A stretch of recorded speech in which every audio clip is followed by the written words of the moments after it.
Today we are going to listen to the book Man's Search for Meaning by Viktor Frankl. He was born in Vienna, Austria in 1905. From a very young age, he was curious about life's deeper questions, especially the meaning of human existence and suffering. He studied medicine and specialized in neurology and psychiatry, where his focus was on depression and suicide. In fact, during the 1930s, he was already helping thousands of teenagers who were struggling with suicidal thoughts in Vienna. Eventually, he developed his own theory known as logotherapy, a therapy centered around finding meaning in life. A man, a war, a question. Imagine a man standing quietly at a train station.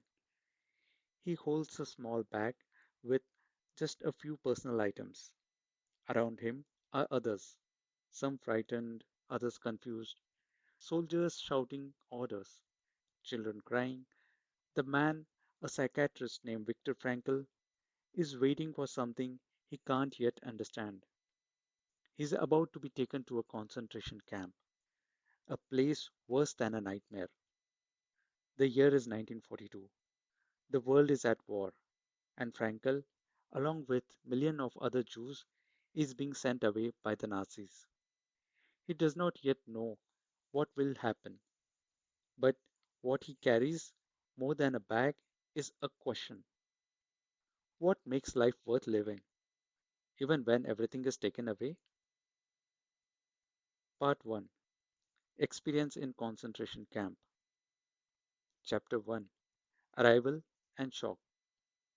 When Victor arrives at Auschwitz, everything happens fast. He and other prisoners are forced off the train. They are divided into two lines, left or right. He doesn't know it yet, but this line determines who lives and who dies. He is lucky he is sent to work. Many others are not. The guards yell. The prisoners are stripped of their clothes, their names, their identities. Frankl is no longer Dr. Viktor Frankl. He is now just a number tattooed on his arm. In a matter of minutes, he loses his home, his family, his freedom. The shock is total. Everything that made him who he was, gone. I had to undergo and to witness things which one ought not to see, says Frankl. Chapter 2. The daily life of camp. Life in camp is a battle of survival. Every morning, prisoners are woken at 4 a.m. They are given a piece of bread and watery soup. That's it. They just work all day in the frozen cold, sometimes with little clothes. Frankl describes the hunger, the cold, the beating, and the dehumanization. Prisoners are treated like animals. Some go mad, some give up and die. Others strangely hold on. Victor begins to watch and think, why do some survive while others give in? He starts to notice that the people who survive the longest aren't the strongest. They are the ones who have something to live for, a meaning. Chapter 3. Love as a source of strength. One cold morning, while digging the trenches in the frozen ground, Victor is exhausted and near collapse. Suddenly he begins to think of his wife. He doesn't know if she is alive, but he pictures her face, her smile, the way she looked at him. At that moment, he feels something powerful, love. Even though he is suffering, even though he is trapped, he realizes something. Love is the ultimate and the highest goal to which a man can aspire. Even in the camp, Victor feels free inside. The guards can hurt his body, but they can't take away his thoughts, his love, or his will to find meaning. Chapter 4. Moments of Inner Victory.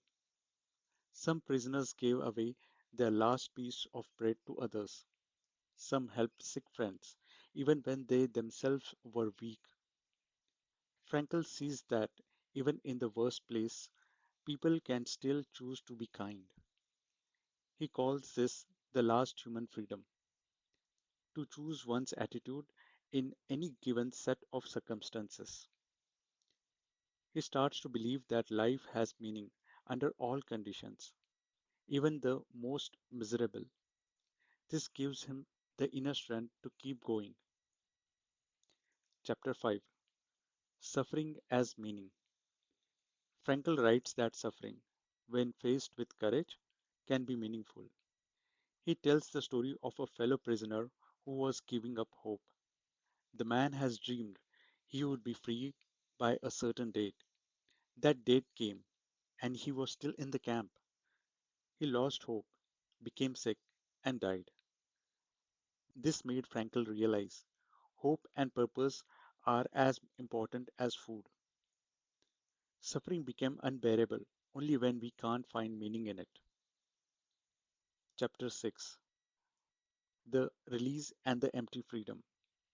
Finally, the war ends. Victor and the few who survived are freed.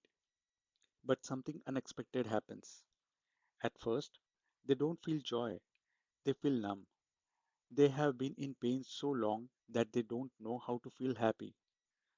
Some survivors cry, some walk into fields and look at the sky, finally feeling free. But many feel lost. Their families are gone, their homes destroyed. Frankel, too, had lost his wife, his parents, and his brother, but he holds on to the lesson he learns. Suffering is a part of life. We must find our own meaning. That is how we survive and thrive. Part 2: Logotherapy in a Nutshell. After the war, Viktor Frankl returns to Vienna and starts working again as a psychiatrist. He begins to teach a new kind of therapy based on his experiences. He calls this logotherapy, from a Greek word logos, which means meaning. Let's explore what this means. Chapter 7: What is logotherapy? Most therapies at the time focus on the past and our desires. Frankl believes the opposite. Life is not primarily a quest for pleasure, but a quest for meaning. Logotherapy helps people to find their why, the reason to keep going. He writes, "He who has a why to live for can bear almost any how." How to find meaning? Frankl says there are three ways to discover meaning. First, through work, doing something meaningful like creating, building, helping. Second, through love, like caring deeply for someone. Third, through suffering. When we face pain with courage, even that has meaning. He shares stories of patients who are depressed, sick, or even suicidal, but who found strength once they discovered a reason to live. For example, a man who lost his wife found meaning by speaking to young couples about love and grief. A woman dying of cancer found peace by knowing her suffering was inspiring others. Meaning is not about happiness, it's about living with purpose, even in pain. Chapter 9: Responsibility over Happiness. Frankl says he must stop chasing happiness directly. Instead, we should take responsibility to do the right thing. Happiness flows as a result of living meaningfully. He writes, "What man actually needs is not a tensionless state, but the striving and struggling for worthwhile goal." In other words, life isn't about comfort, it's about finding something worth struggling for. Chapter 10: The Human Spirit and Freedom. Even in the camp, some people stayed kind, some stayed strong. How? Frankl says that humans are not machines. We always have freedom to choose our attitude, no matter what. He calls this the spiritual dimension, the part of us that can rise above instincts, fear, and even pain. He believes every person is unique, and every life has a unique task. Even when life seems meaningless, we are being asked to find the meaning. not just for ourselves, but for others too. Chapter 11. Tragic Optimism. Frankl introduces the idea of tragic optimism. This means to remain optimistic despite life's tragedies like suffering, guilt, and death. How? Expect suffering as a part of life, turning guilt into responsibility. Face death with courage. Even when everything is broken, we can still say yes to life. Conclusion. A life of meaning is a life of strength. Frankel's message is clear and powerful. Life has meaning under all circumstances, even in suffering. We always find the freedom to choose our response. The search for meaning is the primary motivation in life. Love, work, and suffering can all become pathway to meaningful life. He ends the book with the story of a young man who came to him with deep depression. But after just one session, the man left full of hope. Why? Because Frankl didn't just ask him, "What do you want from life?" He asked him, "What does life want from you?" The simple shift from wanting to giving, from self to service, can transform despair into strength. Final takeaway. Even in pain, we can find purpose. We are free to choose how we react, even in prison. Love and inner strength can help us survive anything. Happiness comes when we live with meaning. Every life has a unique task. It's just up to us to fulfill it. Tragic optimism means saying yes to life, even when it hurts. Meaning is more powerful than pleasure or success. Closing thoughts for you guys. Thank you for spending time with this story.